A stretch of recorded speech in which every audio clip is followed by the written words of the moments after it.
The wind cut sharper than any knife that night, howling across the open plains as though it had a score to settle with every living soul left standing. I had grown used to the sound, for it was the only voice that spoke to me these past years. My cabin creaked and moaned under the weight of the storm, the same cabin Thomas had built with his rough, capable hands. When I pressed my palm against the timber, I swore I could still feel him there, steadying me, as if the walls themselves carried what was left of him. But walls cannot warm an empty bed, nor fill the silence of long winters. I had buried Thomas 3 winters before, beneath a cross that overlooks the ridge. Raiders had taken him, swift and merciless, and long before that, fever had claimed my sweet Emma, a child too small to bear such suffering, gone in a night that seemed to never end. Since then, I lived in a world stripped bare. My days were tasks of survival, hauling water, mending what the wind tore apart, trading eggs for flour in a town that pitied me but never truly saw me. Nights were worse, for the silence carried the memories I could not shut out. That evening the blizzard rose fiercer than any I had known. Snow forced its way through every crack, stung my skin even inside the cabin. I fed the fire with the last of my logs, knowing if it died, so would I. Wrapped in every scrap of wool and cotton I owned, I stitched at an old dress, pretending the simple act was enough to keep the emptiness at bay. I was ready to bank the fire, ready to retreat into another night of shallow sleep when I heard it. A sound that did not belong to the storm. A pounding. Weak, but deliberate. My blood froze colder than the wind outside, for no honest man would be abroad in such weather. At first I thought loneliness had begun playing its cruel tricks, but the sound came again. 3 knocks, spaced apart, as though whoever struck the door feared it might be their last act. I held my breath, every muscle rigid, the storm pounding against the cabin walls like a war drum. The knocking came once more, followed by a voice, faint, broken, carried through the wind. A plea. I thought of outlaws, of men who used weakness as bait. But when I lifted the wooden slot on the door, what I saw nearly stilled my heart. A figure stood hunched in the snow, swaying as though the ground itself tilted beneath him. His coat was torn at the shoulder, blood seeping through the wool, staining it black in the lamplight. His lips were blue, his face pale beneath the frost, his dark hair crusted with ice. He whispered something I could barely hear over the storm. He was dying out there. I kept my husband's old Winchester leveled at the door, my hand steady though my chest thundered. I told him to step back, though I could see his knees buckling even as he tried. One more gust, and he fell hard into the drift, crumpled like a broken thing. I knew what it meant if I left him there. He wouldn't last the night. I also knew what it meant if I brought him in. Trouble had a way of finding women alone, and I had survived too much to let recklessness be my end. Yet when I looked at him again, half buried in snow, his breath thin as smoke, I felt something rise in me I thought long dead. Mercy, or maybe defiance. With a single breath, I unbarred the door. The storm clawed its way inside, nearly tearing the hinges from the frame. I shouted for him to move, to get inside, and with what little strength he had left, he stumbled over the threshold, collapsing on my floor. I barred the door once more, the firelight flickering over his battered form, and for the first time in years, another human shadow lay across my cabin. He lay there trembling, the snow melting from his coat and pooling dark across my floor. In the firelight I saw him clearer, no ragged drifter, no starving beggar. His boots were well made, though worn from miles of trail. His face was lined by years beneath open skies, yet younger than I first thought, no more than 35. The blood on his shoulder was fresh, seeping steadily from a deep cut that spoke of a knife more than the weather. I kept the rifle close, telling myself I would not lower it until I knew who he was. But his voice was ragged when he spoke, weak and unthreatening. He gave me his name, Jake, and said he'd been ambushed on the trail, left for dead when the gang that struck him took what he carried. His words slurred with exhaustion, yet the truth rang in them, or perhaps I only wanted to believe it. I knelt before I could stop myself, tugging at his coat to see the wound. Blood welled hot against my fingers. I fetched the whiskey bottle and the bandages I had kept since Thomas. My hands shook, not from fear of him but from memory. How many times I had knelt in this same way, binding cuts on a husband who always swore he would be more careful. My voice was firmer than I felt when I warned him the whiskey would burn. He only muttered it could hurt no worse. The hiss that left him when the liquor met his wound made me wince, but he did not cry out.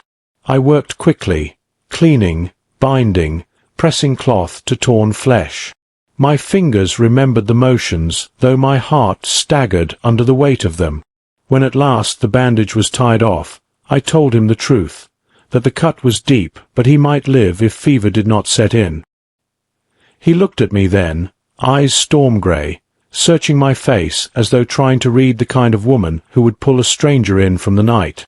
And I realized, with a shiver, that I was asking myself the very same thing. The storm raged on outside, a white fury pressing against the walls, but inside my cabin a silence heavier than any blizzard settled between us. I busied myself with the fire, though my eyes betrayed me, stealing glances at the stranger slumped in my chair. His skin was pale beneath the grime, yet his gaze followed me with a steadiness that unsettled me more than any outlaw could. I reminded myself again and again that when dawn came, he would be gone, carried off by the storm or by his own choosing. Still, there was no ignoring the sound of another's breath mingling with mine in that single-room cabin. I set broth to simmer on the stove, more for something to do than because I wished to feed him. Yet when I placed the bowl in his hands, I felt the brush of his fingers against mine, and the jolt that ran through me was sharper than any cold wind. It had been 3 long years since another touch had reached me. I tried to turn away, tried to harden my face, but the truth was inescapable. Some part of me, buried deep, had missed the presence of another soul. Through the hours that followed, I found myself speaking words I had not spoken aloud in years. I told him of Thomas, of Emma, of winters that never seemed to end. My voice carried the calm of repetition, the tone of a woman who had rehearsed her grief until it became dull enough to bear. Yet beneath that calm was a tremor, one he seemed to hear. In return, he offered fragments of his own life, of drifting trails, of battles fought and lost, of a woman once loved and left behind. His voice was hoarse, but the stories were alive, painting the outline of a man who had wandered so long he had nearly forgotten what it meant to stay. As the night wore on, I caught myself listening not to the storm, but to him. His presence filled spaces long left hollow, and though I reminded myself of every reason to be wary, my heart betrayed me with a dangerous truth. I was no longer entirely alone. Morning came slow, the storm still clawing at the cabin, but softened from its fury. I rose with the habit of a woman alone, pulling on boots, wrapping my shawl, checking the fire. Yet when I turned, I was not alone. Jake was awake, his frame stiff with pain, but his eyes followed the embers as though they were the most precious thing he had ever seen. He thanked me for keeping him alive, his voice quieter than the crackle of the stove, and though I told myself it meant nothing, my hands trembled as I poured his cup. I watched the way he carried himself even while wounded, no stranger to hardship, no stranger to loss. It was in the lines of his face, in the way he accepted pain without complaint. I remembered Thomas that way, a man who met each misfortune with steady resolve. Yet this stranger was not Thomas, and the comparison cut deeper than I expected. I told myself not to see him that way, not to feel the echo of something I had buried with my husband, but the heart is a treacherous thing. The day unfolded in strange rhythm. He insisted on helping despite his wound, stacking the wood I had left, steadying a chair leg that had long wobbled. I told him to rest, but he only smiled with weariness, saying a man who did nothing soon forgot he was alive. His words lingered with me as I stitched his bandage later, my hands brushing against his skin. I scolded myself for the flutter in my chest, for the warmth creeping into a life I had kept cold on purpose. Outside, the storm pressed us in together. Inside, time slowed. My cabin had long been a tomb for silence and memory, but now the air was different. I could feel it in the way my laughter startled me when he spoke of trail mishaps, in the way my own voice softened when I answered. For the first time in years, my home did not feel like a grave. It felt, in some fragile way, alive again. On the second day, the storm showed no mercy. The shutters rattled, snow seeped through the cracks, and the world outside became nothing more than a blur of white rage. I had faced such weather before, yet never had I faced it with someone else under my roof. The hours stretched long, and with them, my guard began to falter. I found myself watching him when I thought he slept. The lines of weariness softened in the firelight, and for fleeting moments I could imagine he belonged here, as if he had always been part of this place. But then reality struck. The man was a stranger, wounded and temporary. Still, when I stumbled reaching for a pot on the high shelf, and he caught my arm, steadying me, the warmth of his hand sent my heart racing. I pulled away quickly, ashamed of how easily my body betrayed the loneliness I had buried. Later, as I needed bread, he spoke words I could not ignore. He said surviving was not the same as living, that a man could drift for years and mistake the two until he looked back and saw nothing but emptiness behind him. His voice was steady, but I heard the truth in it. He was speaking of himself, and though I wanted to dismiss it, the words settled heavy inside me, because they were mine as well. 4 years I had endured, going through motions without daring to call it life. That night, when the storm roared like it would never end, we sat by the fire in silence. I sewed with trembling fingers, and he carved a small figure from a scrap of wood, the blade moving slow but sure. When he placed it in my hands, a bird with wings outstretched, I felt something break inside me. Not a wound, but a crack in the wall I had built. For the first time in 3 years, I allowed myself to feel something more than grief, and it terrified me. By the third morning, the storm had begun to relent, leaving a brittle quiet in its wake. The world outside was still coated in snow, but the wind no longer screamed against my cabin. I rose early, expecting to find him asleep, but he was already at the stove, quietly tending the fire. His presence had become part of the rhythm of my home in ways I had not anticipated, and the thought of his absence made a hollow ache bloom in my chest. We moved around each other carefully, still strangers, yet the silence between us was no longer empty. I noticed the way he flinched slightly when my hands brushed his, how the light caught in his storm-grey eyes and softened the lines of fatigue. There was a familiarity to him now, forged not by years but by necessity, by survival, by the intimate danger of the storm that had brought him here. I realized, with an ache I could not name, that I had not realized how lonely I had been until the quiet of this cabin was shared. He spoke little that morning, but when he did, it was of things that had mattered in his life, of long trails, of moments of hope he had almost lost, of small kindnesses he remembered because they had been rare. I listened, compelled by the rough honesty of his words. For the first time, I allowed myself to imagine that perhaps life could be different, that warmth could exist beyond the fire and beyond memory. I carried him water, fed the fire, tended the wound again, and each task brought an unexpected flutter of something I thought had frozen with the graves on the hill. The storm outside had trapped us together, and in doing so, it forced a reckoning within me. I was learning that survival was no longer enough. There was a risk, a pulse of possibility in the room, and though I told myself it was foolish, I could not help the longing for more than the bare bones of life I had known. The storm finally broke by mid-afternoon, leaving a hush over the plains, a cold, fragile silence that carried the scent of wet earth and broken ice.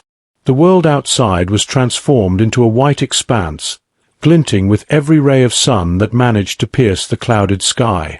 I opened the door briefly, letting in the cold air, and for a moment, the emptiness of the plains stretched before me like a reminder of everything I had lost. Yet inside, the warmth of the fire and the quiet presence of Jake made the cabin feel like something more than walls and timber. It felt almost like sanctuary. We moved carefully through our routines, my hand still tending his shoulder, his gaze following mine, not speaking the things that didn't need words. It was a fragile understanding, born not of trust alone, but of necessity. The world outside had no place for weakness, and the storm had demanded we survive together. I had grown used to being the only heartbeat in this cabin, but now another rhythm existed alongside mine, and it made me restless and strangely alive. By evening, we shared the quiet of small tasks, stacking wood, mending clothes, cleaning what the storm had left behind. I noticed my laugh slipping free at some of his dry, rugged humor, the stories of cattle and long nights under the open sky. I had thought laughter impossible, a ghost buried with Thomas and Emma, but it returned, rusty yet welcome. And as the fire burned low, I held the little wooden bird he had carved, feeling the smooth curves under my thumb, and realized I was holding more than a carving. I was holding the first glimmer of hope I had allowed myself in years. The storm had ended, but the walls of my solitude had begun to shift, cracked in ways I could not yet repair. And though I did not speak it aloud, I sensed that when the first snow melted and he left, nothing would be the same. I was no longer merely surviving. I was waking. The storm had left the plains silent, but the town of Dry Creek had not forgotten. Word of Jake's presence had traveled faster than I could have imagined, and as I rode into town for supplies, whispers trailed me like shadows in the sun. The storekeeper's eyes lingered too long, the women's murmurs sharp with judgment. I had weathered solitude for years, guarding my reputation like a fragile vessel, and yet all it took was a storm and a wounded stranger to unravel the careful threads I had spun.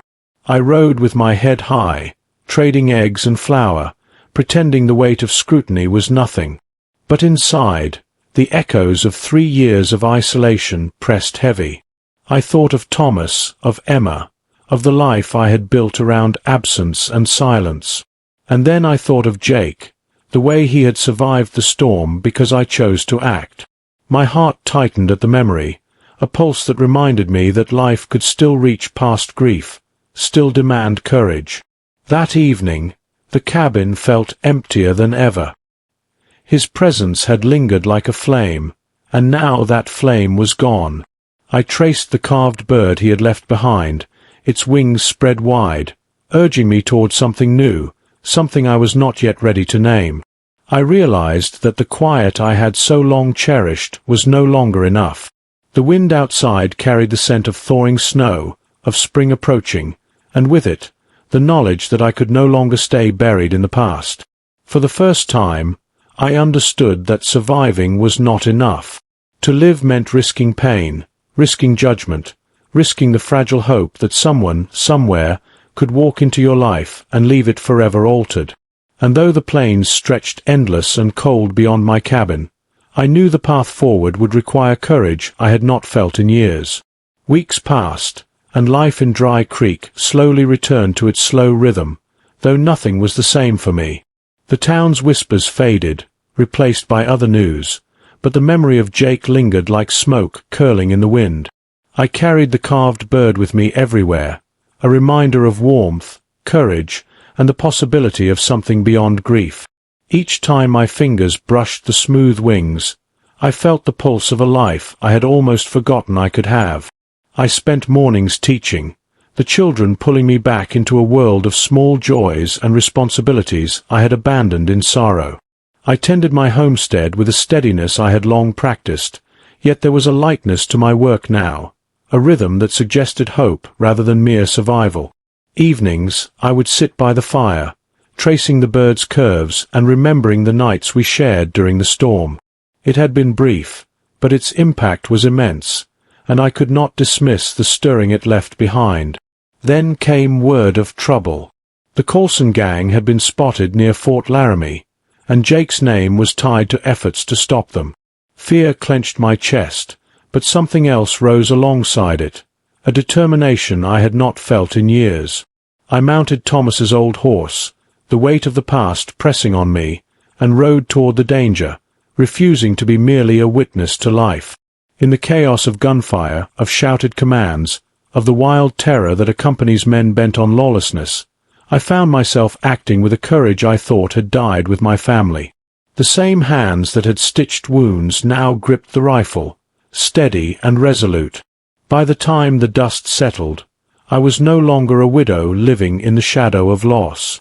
I had survived, yes, but I had also acted, I had risked, and in doing so, I had reclaimed a piece of life that I thought was gone forever.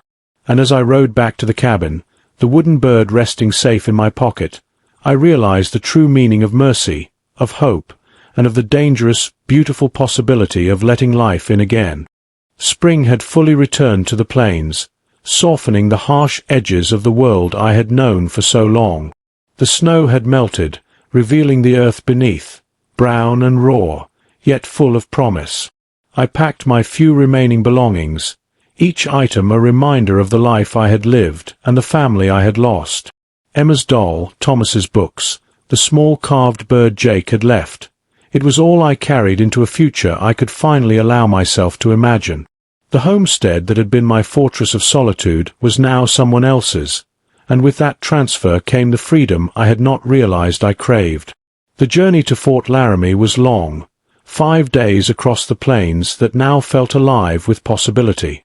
With each mile, the weight of grief lifted, replaced by anticipation I had not felt in years. When I arrived, the bustle of the town was a shock to senses dulled by isolation. Horses clattered in the street, children ran along the boardwalks, and life unfolded in colors I had forgotten existed. I took a room at the boarding house, my heart quickening at the thought of entering a new chapter, one where survival was no longer the sole measure of existence.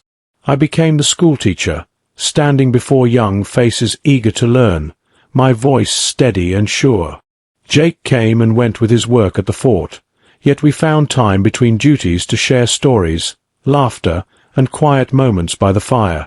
When gunfire erupted one night from the town's edge, I did not flee, I acted. Thomas's Winchester was steady in my hands, and together with Jake and the town marshal, we defended the people, proving that the woman who had once lived only in memory and grief could also stand in courage and strength. Months passed, and life unfolded not as it had before, but richer and fuller. One spring day, in a small church surrounded by open skies, I took Jake's hand, the carved bird tucked near my heart, and pledged myself to the man who had taught me that mercy could be more than survival. It could be love, hope, and the courage to live fully again. I had thought my heart dead, buried with Thomas and Emma, but it had only been waiting, for a storm, a knock at the door, and the bravery to answer. The plains stretched wide above us, and for the first time, I was not merely surviving. I was alive. And to anyone out there listening, life is hard, unforgiving, and filled with storms that test your spirit. But even in the coldest, loneliest moments, opening your door, literally or figuratively, can change everything. Don't let fear stop you.